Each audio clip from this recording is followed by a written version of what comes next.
प्रणाम। पुनः आ गई हूँ आज का शब्द लेकर। आज का शब्द है व्रत।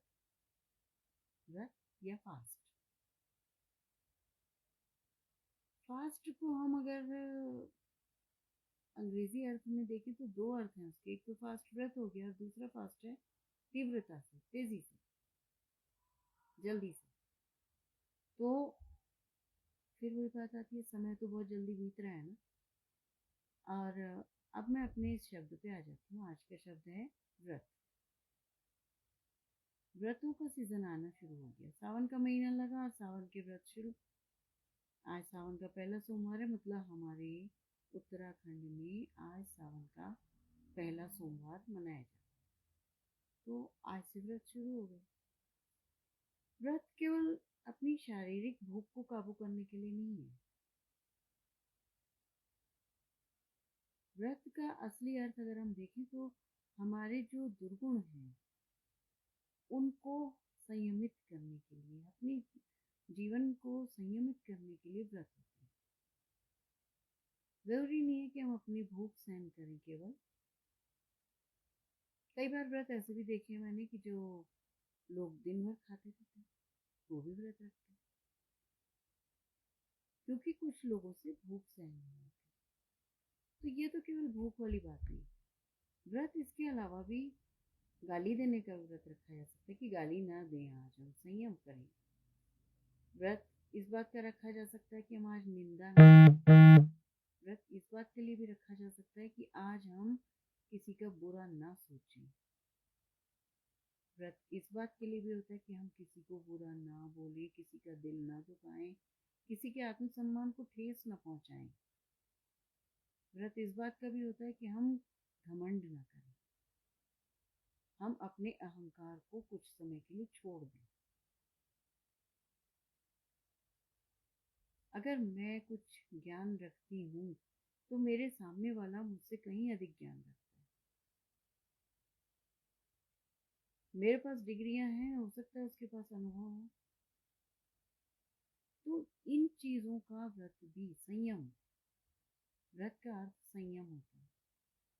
ये संयम जीवन की शैली, जीने की शैली, जीवन को जीने की शैली के लिए भी रखा जाता है। जरूरी होता है संयम। आबाद गति से जो जीवन शैली चल रही होती है उसमें कुछ संयम, कुछ रुकावट, अनुशासन बहुत आवश्यक होता है। अपने जीवन में अगर हम अनुशासन नहीं लाएंगे, बेलगाम घोड़े की तरह हम कहीं भी भागेंगे, या हमारा चित्त बेलगाम घोड़े की तरह भागेगा, तो उसकी जब तक घोड़े की लगाम नहीं कसी जाती वो सही रास्ते पर नहीं चलता, वो संतुलित चाल नहीं चलता। इसी प्रकार से हमारा जीवन संतुलित चाल से तभी चल सकता है, निर्बाध गति से तभी चल सकता है जबकि वो संयमित हो।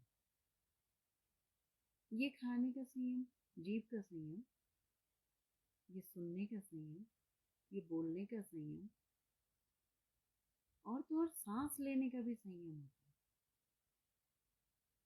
तो अगर हम अपने जीवन को सही चलाना चाहते हैं तो हमें व्रत इन चीजों का भी रखना होगा। और ये जो संयम है ना, ये हमारे जीवन को कहीं ना कहीं सुवासित कर देते हैं। ये हमारे जीवन को प्रेरणा का स्रोत बना देते हैं। हम किसी व्यक्ति के प्रति बहुत आदर रखते हैं और किसी के देखने से जुगुप्सा का भाव जाता है। तो ये अंतर जो है ना, ये हमारी जीवन शैली के संयम या व्रत का है। मैंने भी उपवास रखा है, और उपवास में अगर मैं किसी की बुराई कर रही हूँ, किसी का बुरा कर रही हूँ, या किसी के लिए बुरा बोल रही हूँ, तो मेरा व्रत किसी काम का नहीं है।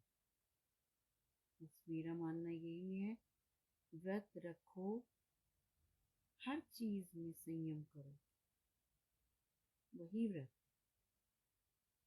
किसी की सहायता कर दो, किसी के लिए दो भाव प्यार से बोल दो, किसी को एक मुस्कान का उपहार दे दो, ये भी व्रत।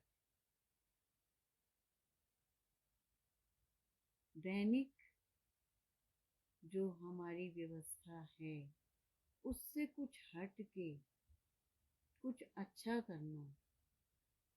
हम भगवान जी के आगे पैसे चढ़ा के आ जाते हैं, तो उन्होंने तो हमें दिया, हम उनको क्या दे रहे हैं।